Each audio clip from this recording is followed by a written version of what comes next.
On this episode of Team Building Saves the World. This season was kind of an odd season to come on to. You know, we should be talking about it too, and we should be giving information that people can use so that these things can kind of be resolved in some type of way. I've never seen grown people act the way that they do.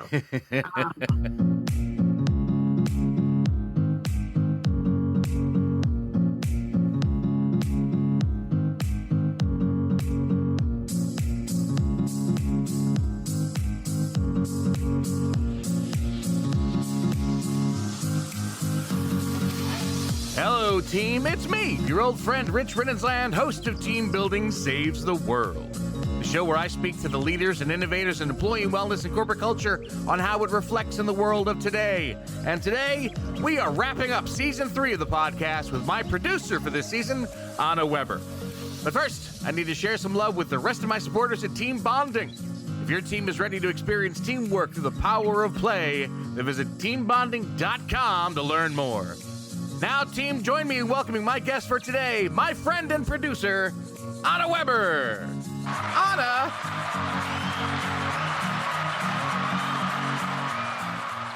It's a show all about Anna today. Anna, how are we doing, my dear? Finally, I mean, I've been waiting for this day. I've been waiting for it to be all about me, so I'm excited. I finally had all of those people clap for me. I've never seen them before. Well, they're under my desk. The camera doesn't get down there. I mean, I know, but who are they? Do I know them? They're down.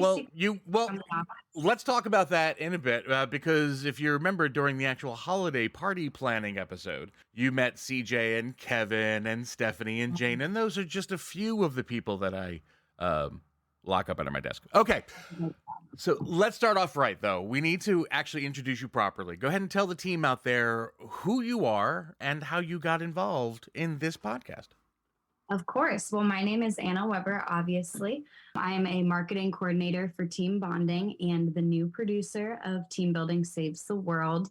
I got involved. I've been working with Team Bonding for probably around 2 years. I graduated from The Ohio State University in 2021. So I'm still pretty fresh to the workplace, but I'm excited and I was given this amazing opportunity and I've honestly had the time of my life with you, Rich. Aw, thanks. Statement. So how did you get involved with Team Bonding itself? Like, how did that relationship start? Well, my senior year, going into my senior year of college, I had an internship with a different company that was unfortunately canceled due to the pandemic. And I actually know David, the owner's son, and he was like, my dad's, looking for a marketing intern, and I think you'd be great for it. And so kind of through some friends, I applied for the position and took the internship. And I even worked part-time my senior year and was offered the position. And here I am. All right. So you came onto the podcast. How? I did. I came onto the podcast. Melissa, who used to run the podcast, I'm close to. She's amazing. But it was just time to pass down the reins. And they kind of wanted to get me into a new opportunity. And this was something that I was really interested in. So they were able to kind of let me learn from Melissa. I watched a lot from her, how she books the guests, how she schedules them, how we find topics with the marketing department, and work with another team to determine what people want to talk about, what's going on in the workplace. And I have just learned a whole lot. I've learned so much, honestly, about corporate culture as a whole, being new to the workforce, if you can imagine, because you don't learn all of that stuff in college. They teach you what businesses are doing well regarding how much money they're making, but they don't really talk about if their employees actually like it there. So that kind of is something that's ignored. And they don't talk about those, the big issue problems that really people have to deal with every single day. So it's something I've learned being new to a company. And for those of the team out there who are wondering, and remember Melissa from past episodes, she's doing very well. She went on to bigger and brighter things, and now her life is just onward and upward. So we congratulate Melissa on everything for her, and wish her all the best and hope her well. And maybe one day, who knows, for another wrap-up episode, we might have her come back and see if she's actually been watching and listening to the episodes. Exactly. And Melissa, if you're listening to this, we miss you.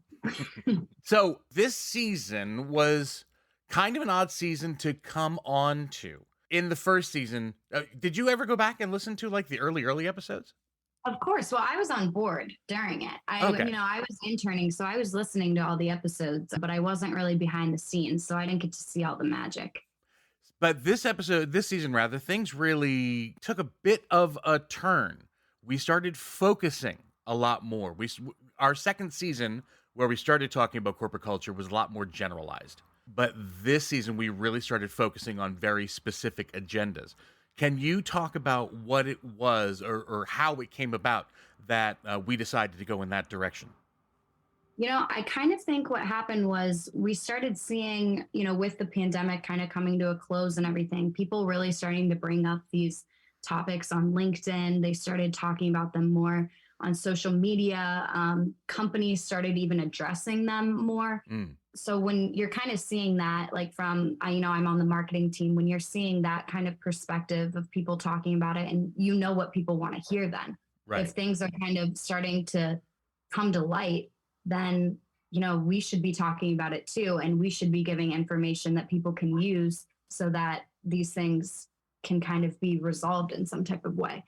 So that's kind of something that we looked into this season, and it's how quiet quitting, for instance, we saw that blowing up all over the internet, and we knew that we needed to find a guest, and we needed to find them now, Yeah. so that we would be able to have a hand in that discussion and offer our knowledge and our expertise, and have a really qualified guest to help others. And ultimately, we were able to do that and get it out on time, because that's another thing that's a little bit difficult about the podcast is you got to be able to find a guest. You have to book them, and then they have to come on, talk. We have to edit it and send it out while the topic is still fresh in people's head. Right. We couldn't have, if quiet quitting came out now, people would be like, I've already heard about this. I already know everything that I need to know, but we're able to help if we're able to get it out quickly. And that was actually, just for me, some of the real exciting things that started to happen this season, which is where we all sat down, and a bunch of the production staff, because it's not just Anna and I who do this. It's Anna and I who run the episodes, but it's not just Anna and I running the entire season, the entire show. We do have an entire list of marketing people. Anna, who would you want to shout at? Anybody from the team that you want to give some special love to? I want to give special love to Amanda. Amanda has been there the entire time. She also loves the podcast and loves having a hand in, figuring out with me what we should be talking about.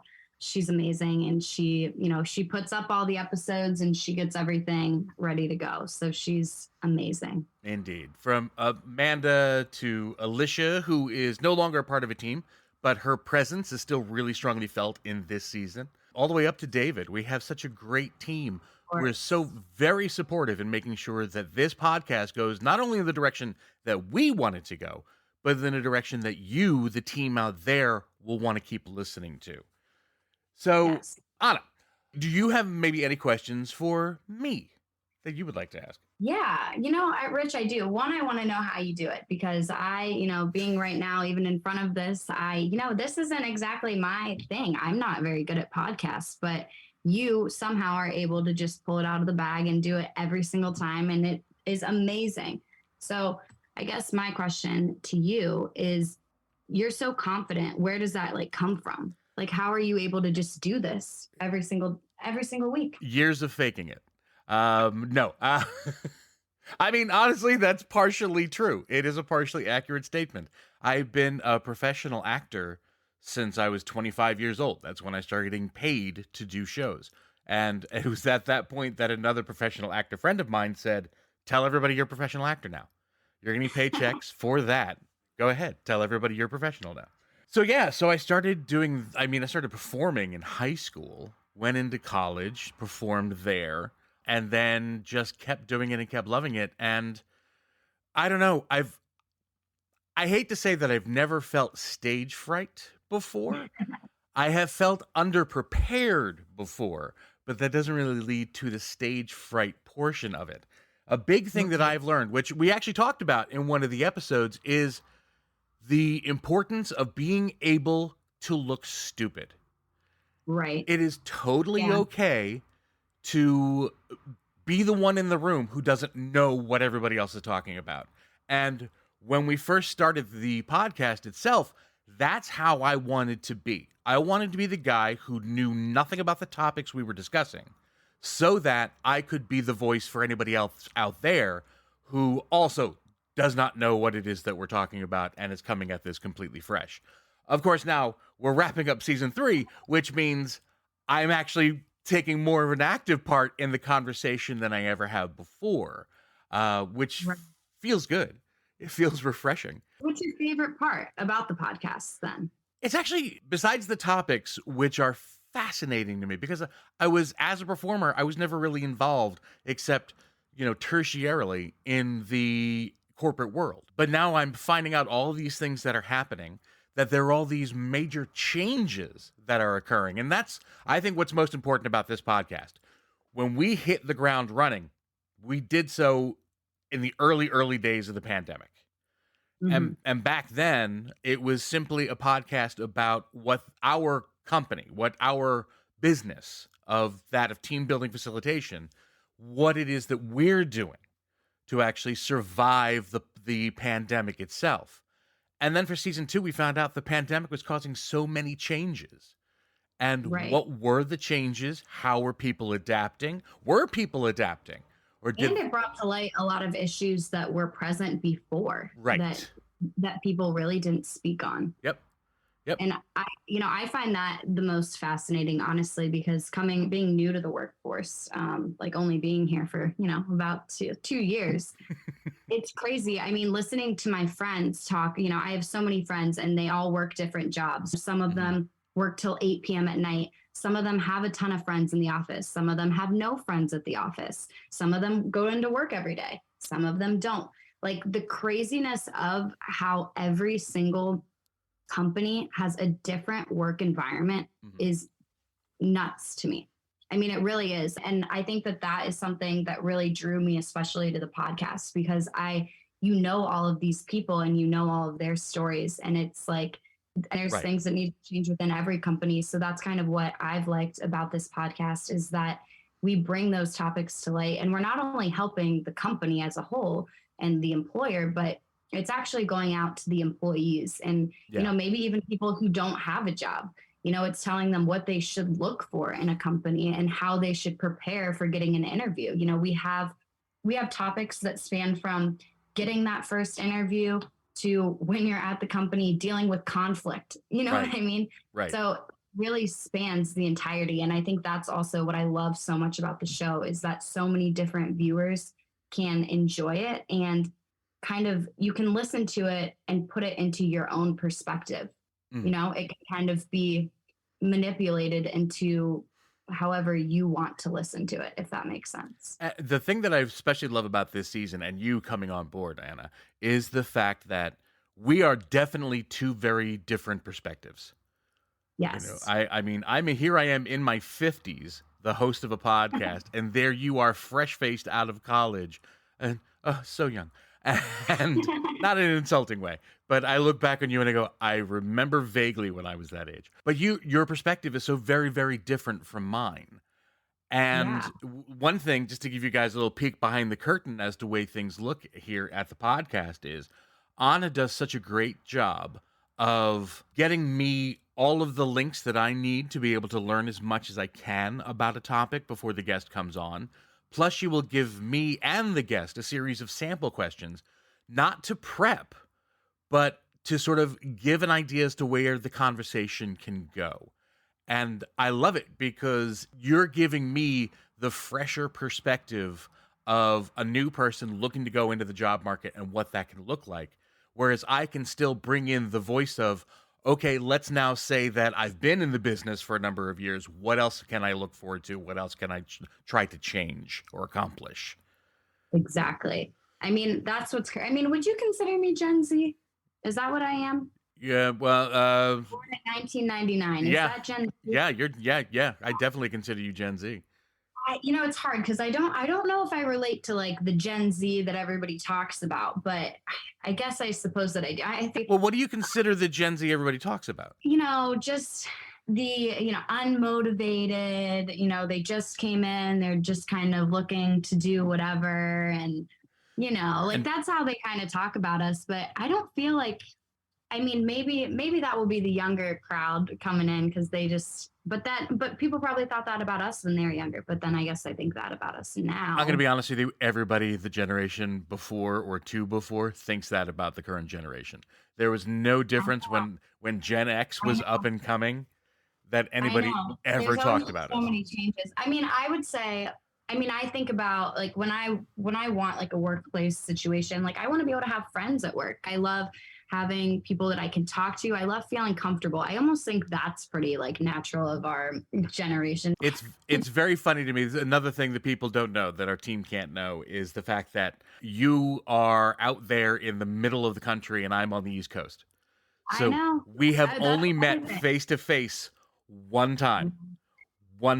And I gave you a ride back to your hotel. Exactly.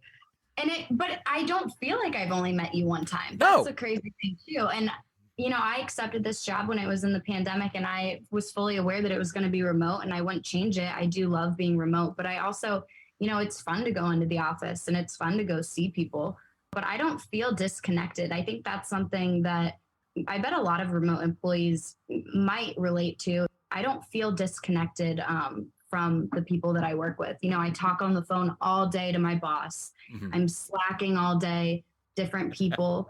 Sure, like you don't get that face-to-face interaction with maybe people in different parts of the company that you would want to, but I mean, for the most part, I don't feel like, I'm just like stranded in little old Ohio and, can't speak to anybody. But I mean, that's just, what technology can do.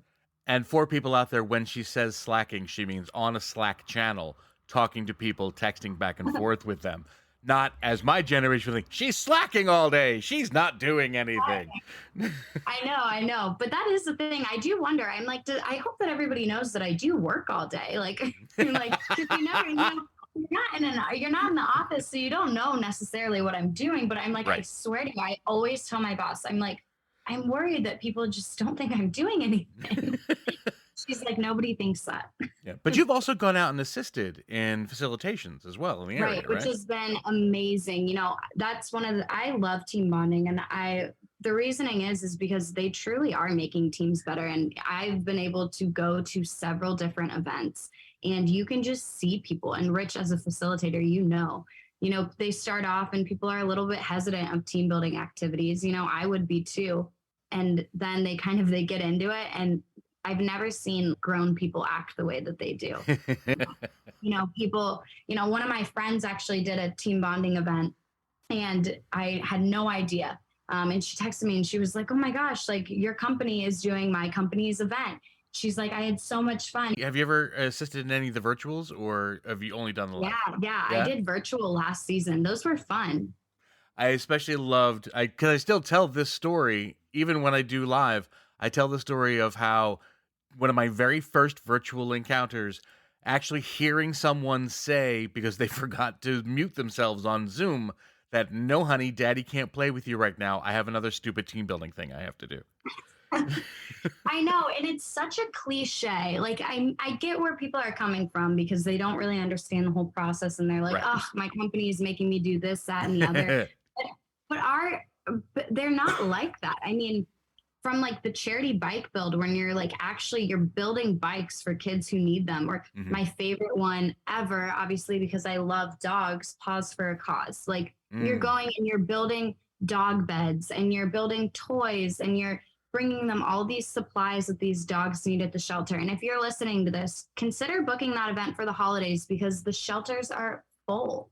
Yeah. And they need supplies, especially during the holiday season. And I just really think that there's so many ways that you can do a team building activity without sitting around in a circle and it being like an icebreaker, because that's not what we do. Well, that's not all that we do.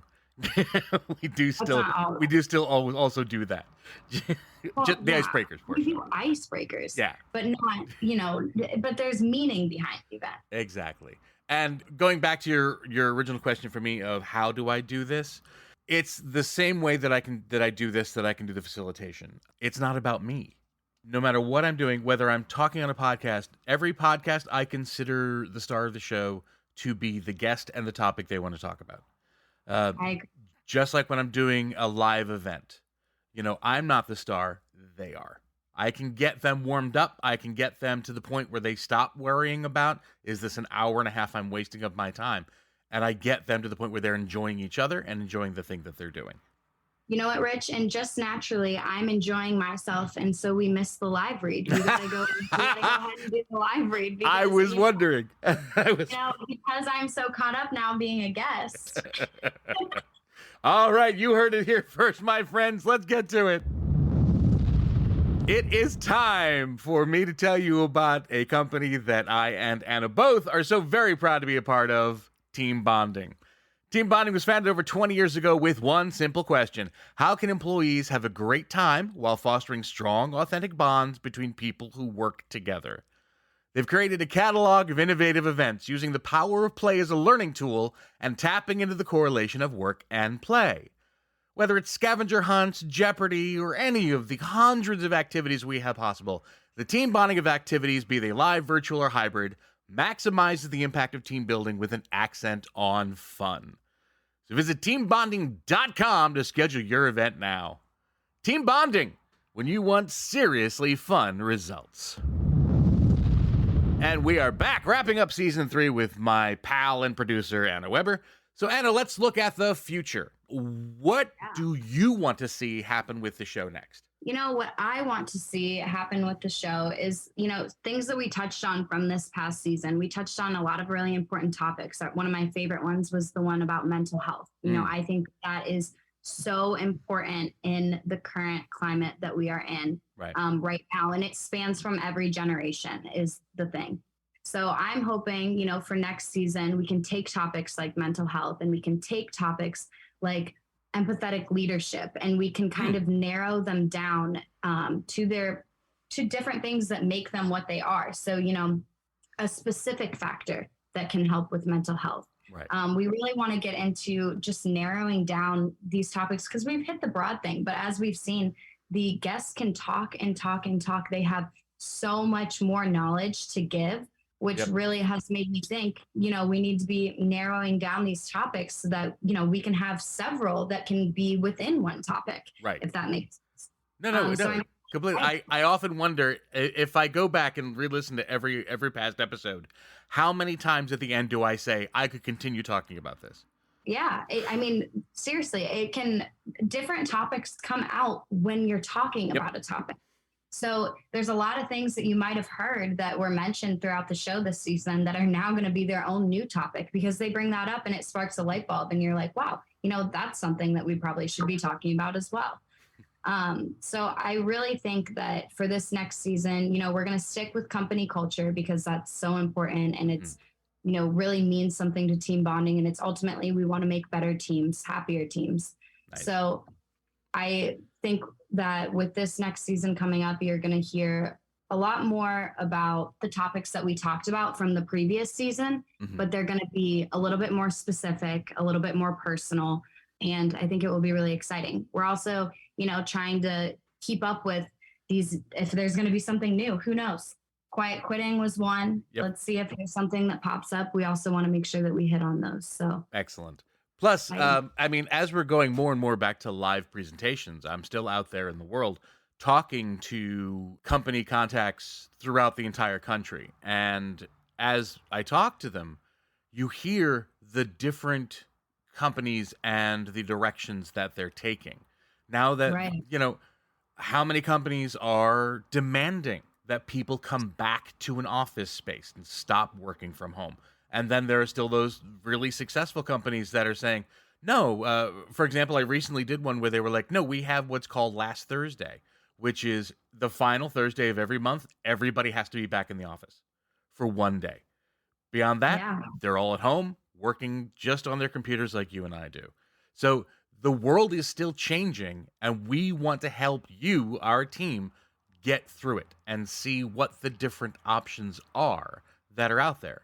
Because for many of you, especially for the younger workers like my friend Anna here, there are still those options available. You still have the ability to make choices for yourselves, which is very exciting.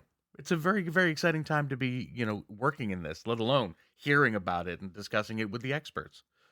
Yeah. It's how I've learned too. Like some of these problems I didn't even know existed. I mean, I knew they existed, but I had never, really done a deep dive into them before. And so, I'm learning alongside everybody else. So I think it's good for everybody. All right, Anna, what do you think? This is going to be a short episode, but are you ready? You know what? I think I am ready. Are you ready, Rich? I'm not ready. Hold on. No, I am always ready. Because it's time, Anna Weber, for you to do my speed round. Oh, boy. You have to ask the questions quick. So, Anna knows this, but in case anybody out there might be new or still not know, what this is, I'm going to take 60 seconds. There will be a soundtrack, nice little music playing for 60 seconds that just help me keep in mind where the time is. During that 60 seconds, I'm going to ask Anna here a series of completely innocuous questions to try to see how many she can answer within that 60-second time. Anna, what's the number we're trying to beat? I think it's 14. Still 14. We have not topped 14 yet. Okay, Anna, so once again, 60 seconds on the clock. 14 is the number Anna's looking to beat. Good luck to you, my friend. All right, here we go. What's your name? Anna. How many pets do you have? 4. What kind are they? 3 dogs, 1 cat. If you could speak with one of your dogs, what would you like to ask them? Why are you so crazy? If you could have one type of food for the rest of your life, what would it be? Spaghetti. What's your favorite childhood memory? Going to Hilton Head with my family. What's your favorite holiday? Christmas. If you could be a cartoon character for a week, which one would you be? Oh, that's a good idea. That's hard. Maybe SpongeBob? Okay. What's your favorite children's book? What is this book called? Anansi and the Moss-Covered Rock. Are you a leader or a follower? I'd like to think a leader. Yeah. What courageous thing have you done? I was a lifeguard and saved some lives. Nice! 11, buddy. You got 11. You won. I know, that's the trick. The trick is every time that I ask a question that really makes you think, it just screws up your whole rhythm. Because you dove in well, but then you had to stop. And the worst part also with the children's book is I'm thinking I see the cover in my head, and I can't think of what it was called. Yep. Gosh, that was difficult. Well, Anna, thank you so much for coming on board, and thank you for all that you do. Thank you for everything you've done for me, for the podcast, and I can't wait to do this with you again in season 4. I know. Next season is going to be fun, so everybody make sure stay tuned. And when are we looking to launch season 4? I think we're going to throw out a teaser in February, and then it should be launching in the beginning of March. So it's actually coming up here soon. The months go a lot quicker than you think. Oh, yes. Yeah. All right. Thank you, Anna, and thank you out there, my team. That's it. We have wrapped up another episode and season of Team Building Saves the World. If you've enjoyed this episode, whether you're new to the podcast or an old fan of the show, please be sure to share it with everyone you know, whether they're your coworker, friend, family, whoever it happens to be. We want them to hear it and learn all this vital information. You can find out all about us, including all past episodes, at teambonding.com/podcast. You can also find us wherever you find your favorite podcasts, Google Podcasts, Apple Podcasts, Spotify, wherever you go to listen, we will be there. And don't forget to look for us on all the social medias at Team Bond Podcast. Leave us a message telling us what you liked about the show, what you liked about the season, what kind of topics do you want to hear from us in the future. It's an invaluable part of how you can be a part of our team. So, my friends, before we wrap up and say our final farewells for this season of Team Building Saves the World, please never forget you are within the sound of my voice. You're on my team now, and I am forever going to be on yours. So long, team, and we'll see you next season.